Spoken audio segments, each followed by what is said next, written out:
Is art totally subjective? No. No. It's partially subjective Yep. in that you might like it or you might not. Yep. But there's recognised features about art, especially when you do traditional art like painting, the classical stuff. So you're not a postmodernist? I am. I love postmodernism. Mm-hmm. So you see relativity in all art, or? I have my own taste as well.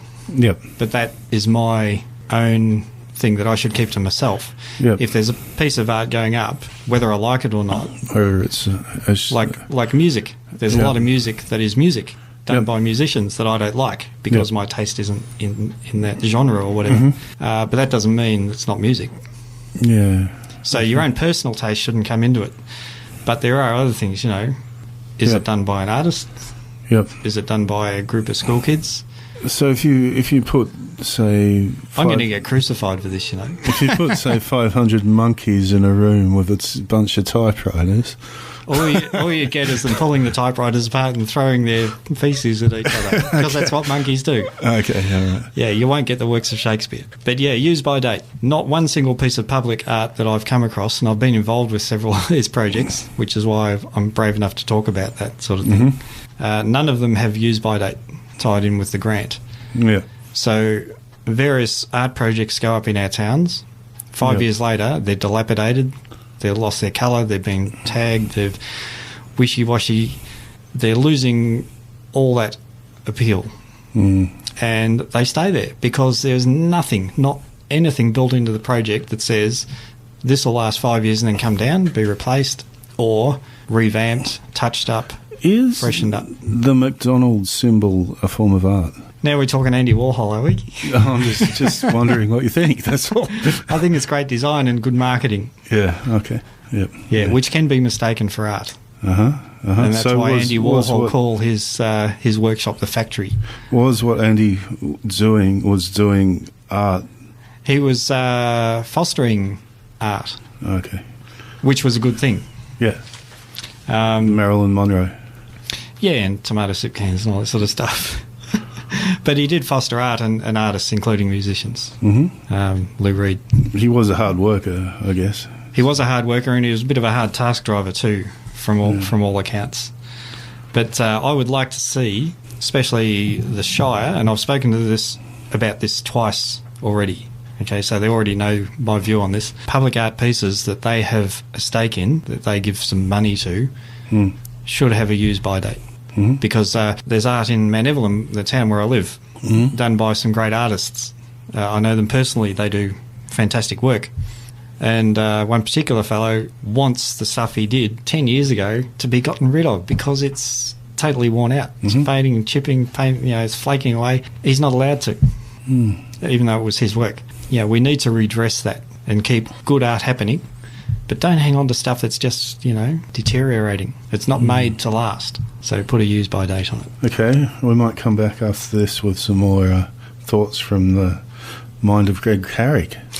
Is that correct? I wouldn't call him that, but we have recognised artists. The Yarra Valley is full of artists, fantastic artists. And people that have worked darn hard to become artists as well. But they often get ignored because the people who get the grants look at them like bean counters. We have X amount for this piece of art going up and X amount for administration fees, which makes me laugh. They take like half of it. And there's nothing left then to get a decent artist.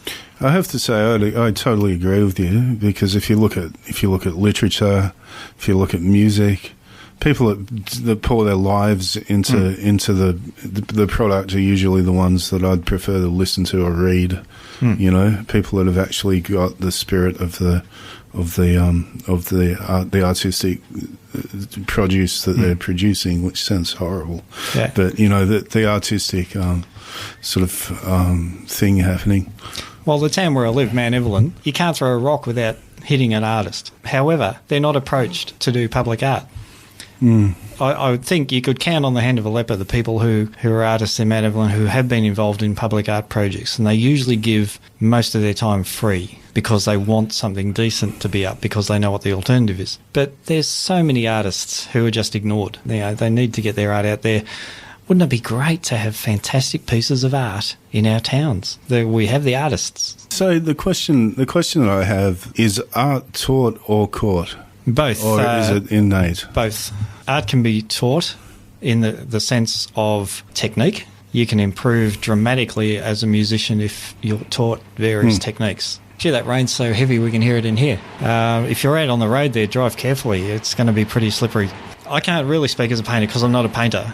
Okay, I wouldn't know what to do with a brush. But I am a photographer. And there's a very fine line between taking an arty shot and taking a well-worked, technically good photo. And you can almost get away with calling a technically good photo some art. And the trick there, and I'm giving away some cheat sheets here, is placement. If you hang some of your good photos in an art gallery in nice frames and have an art exhibition, you've already pretty well hooked into everybody that they're seeing art. And that's one of the things that can happen. You hang it up and you put a big price tag on it and people think it's art. But you can be taught a lot of aspects of art, whether it's three-dimensional, sculpturing, two-dimensional, or painting, classical, fine art, music, writing. So I guess that in conclusion, the concept of being sort of an artist is something that's innate within some people or everyone. I think everyone's got. I think everybody should explore their creativity. Yeah. They might find it in the most unusual ways, and the more creativity we have out there, the better, because the mundane just kills and deadens. So you can be taught things, but that isn't necessarily always the best solution. You know, I've had singers tell me everybody can sing, and they're most emphatic that they can teach anybody to sing. Now, I don't like singing. I think to me personally, it's a waste of breath. I love other people singing, that's fine, but I can't be bothered with singing. I love music, but I don't like to sing myself. If you taught me to sing, that would be a tragic waste of time, because I'm not going to get much better than I am now, and I'm not going to enjoy it. Yeah. And I'm not going to add anything to the world of music. You know, so find where your creativity is and explore that. Okay.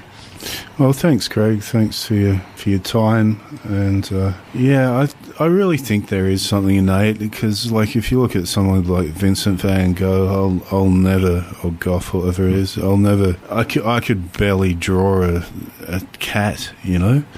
So in terms of, but with photography, I think it's kind of like a reflection of yourself, a refraction of who you are, and coming back at you. So it is, and sometimes you can't trust the artist to actually know what he's done well. I entered a piece into the San Remo Art Show a few years ago because I was talked into it. I didn't like the photo much that I was talked into entering, but other people saw something in it, and it won Best Nature Shot. Now, I wouldn't have entered it because I didn't think it was all that hot. Right. So sometimes you can't even tell what you produce yourself is going to be much good. And as far as the taught and caught, Van Gogh didn't have established lessons. I've never had any tertiary qualifications, in photography or anything like that. I haven't done any courses. It's all self-taught. But the base there is I do have an eye. Okay, I don't have a voice, but I do have an eye. So find what you're good at in your expression. Okay. Well, thanks for that, Craig. And tell us just one last thing. When's this exhibition? This exhibition, the opening day is on October the 10th, which is a Monday. 4 o'clock arrival for a 4:30 p.m. start, and it's at the Lilydale Museum, which has been revamped and looks fantastic. The exhibition is called Home Is. It's auspiced by Anchor, and it's being run during Homelessness Week. Even if you can't make the opening on the 10th of October, it will be open from, I think, either the 5th or the 6th for about a month. So you should be able to, get a bit of spare time during that month and go down and see it.